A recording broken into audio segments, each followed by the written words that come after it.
અગોપા એની બાજુ બેઠા બેઠા પીએસ એટલે આપણે અત્યારે 3 ના નામ લઈ લઈ અને બાકી સ્ટેજ ઉપર બધા બેઠા ઈ તમે મારા સામે લડવા આવ્યા છો ઈ મારી માતાઓ બહેનો દીકરીઓ નાના બાળકો યુવાનો કહું ને મારું મન છે ને દીકરીઓ મારું ધન છે હવે આપણે 10 બોલમાં 100 રન કરવાના છે તમે ભૂખા થયા છો માફી માંગુ છું તમારા બધાને દયા નથી આવતી દયા આવે છે બહેનોની બહેનોનો ટાઈમ જમવાનો શું હોય તમને ખબર છે કામનો ટાઈમ શું હોય તમને ખબર છે પણ અને પાણીની બોટલ જો નાની કરી નાખી પેલા અહીંયા રથયાત્રા કાઢી ને જામનગર તો 1 લીટર પાણી 1 કલાક બોલવાનું પછી અડધી બોટલ આવી ગયો ત્યારે હું ટેસ્ટ મેચ રમતો હતો એટલે 5 દિવસે પૂરો થાય એટલે બોટલ એક જોઈ ને પછી વન ડે આવ્યો એટલે અડધી બોટલ આવી ગયો અડધો લીટર પછી 20 આવી ગયો એટલે 5 લીટર હવે તો મેં છેલ્લા 5 વર્ષથી 10 બોલમાં 100 રન કરવાનું નક્કી કર્યું છે અને 10 બોલમાં 100 રન તો જ થાય બરાબર છે તમે સામે બેઠા હોય આ પ્રવીણસિંહ રણ મેદાન બનાવ્યું છે આ ક્રિકેટનું મેદાન બનાવ્યું છે સામે રાજપૂતો ઓડિયન્સમાં બેઠા છે અને પીટી જાડેજા ચોકાને છક્કા મારે છે ઈ પાણી તમારું મને હોય બાકી બોલતા તો જો કથા વાર્તા બધાને આવડે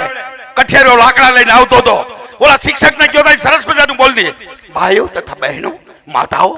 આપને ખૂબ ખૂબ આ કાર્યક્રમમાં આવ્યા છો બદલ આભાર માન્યો તો સરસ મજા માને સારો એ મના નહીં પણ તમને હું કહી દઉં છું જાહેરમાં એક સમાજનો ગદ્દાર હોય એનો કદી ભરોસો ન કરતા જો સમાજનો વિકાસ કરવો હોય તો ગુરુજીએ તમને બધું કહી દીધું એક જ્ઞાતિવાદ જાતિવાદમાં માનતા હોય અને સમાજને નુકસાન કરતા હોય એ ગદ્દારોને કદી માફ ન કરતા સમાજનો વિકાસ કરવો હોય તો રાજકીય માણસ ગમે તેવડો મોટો હોય એની ખુશાકત ને ચમચાગીરી ત્યારે જ કરજો એ સમાજલક્ષી હોય તો જ બાકી હાલ ઉપર છટાક અને સમાજ નક્કી કરે કે આ વિસ્તારમાં કોને ટિકિટ આપવી મામા માસીને આપી દો વારસાગત પેઢીઓ એમ આપી દો ના અને નક્કી કરવા વાળા તમે કોણ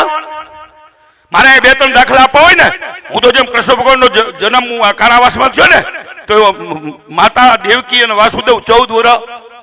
રહ્યા કારાવાસમાં એમ આપણી તૈયારી છે ગમે ત્યારે કારાવાસમાં જવાની પણ ઝૂકવાની તૈયારી નથી